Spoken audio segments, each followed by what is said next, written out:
पर हमले से जुड़ा एक अपडेट आपको दे दें। लोकसभा सचिवालय में गृह मंत्रालय को चिट्ठी लिखी है। जलपाईगुड़ी में हुए हमले में खगेन मुर्मू को गंभीर चोटें आई थी और सीएम ममता बनर्जी ने भी खगेन मुर्मू का हालचाल जाना।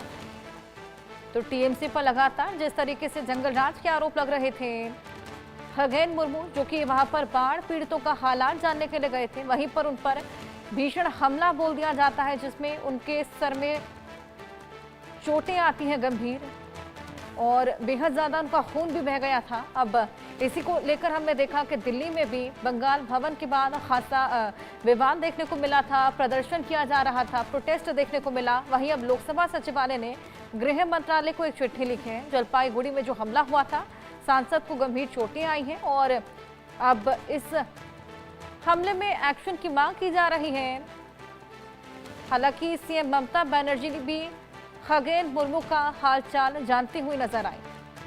आइए इसको लेकर और जानकारी लें। हमारे साथ हमारे सहयोगी रैनिक दत्ता जुड़ गए हैं। रैनिक, वाकई ये बेहद गंभीर कंसर्निंग मामला है और इसमें लगातार टीएमसी पर सवाल खड़े हो रहे थे और इसका जो विवाद है वो दिल्ली तक देखने को मिला। जिस तरीके से दिल्ली में भी प्रोटेस्ट देखने को मिला था, क्या कुछ एक्शन इसमें अभी तक लिया गया है, क्या कुछ मांगे?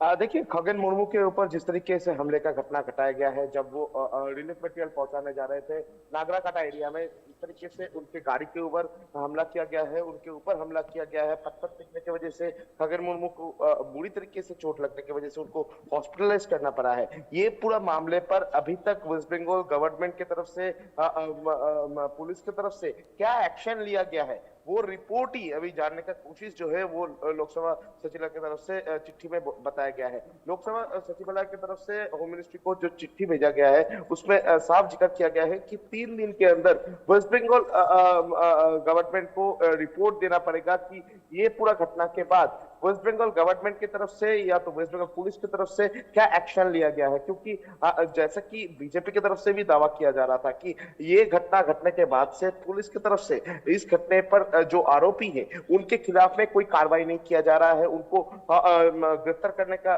काम भी पुलिस की तरफ से नहीं किया जा रहा है।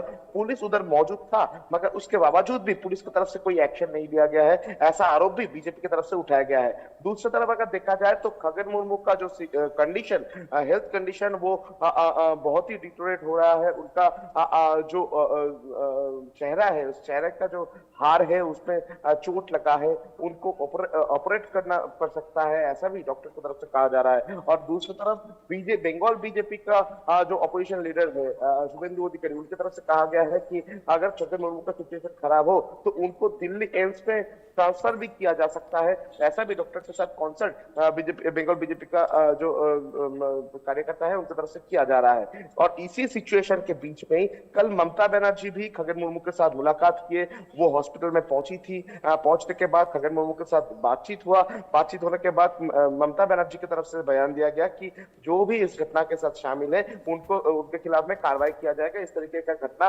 काम में नहीं है। मगर दूसरी तरफ बीजेपी की तरफ से दावा किया जा रहा है कि ममता बनर्जी पॉलिटिक्स खेल रहे हैं। ममता बनर्जी पॉलिटिक्स करने के लिए हॉस्पिटल में आए थे और ममता बनर्जी का ये बयान देने का बेसिस और अस्पताल में आने का कारण है कि राजनीति, और राजनीति करने के लिए ममता बनर्जी खगेन मुर्मू को देखने आई है। क्योंकि ये जो पूरा घटना घटाया गया है, ये घटना के पीछे तृणमूल कांग्रेस का जो समर्थक है वो लोग शामिल है। उसके खिलाफ में अभी तक गवर्नमेंट की तरफ से कोई कार्रवाई नहीं किया गया है, पुलिस की तरफ से कोई एक्शन नहीं लिया गया है। उसके बीच में किस तरीके से ममता बनर्जी आकर इस तरीके का बयान देते हैं, इसको लेकर ही बीजेपी की तरफ से सवाल उठाया जा रहा है। तो कुल मिला के बोल सकते हैं कि दार्जिलिंग में लगातार ये तमाम सवाल इस हमले को लेकर खड़े हो रहे हैं। अब देखना होगा क्या कुछ एक्शन यहाँ पर लिया जाता है। बहुत शुक्रिया ये तमाम जानकारियां साझा करने के लिए।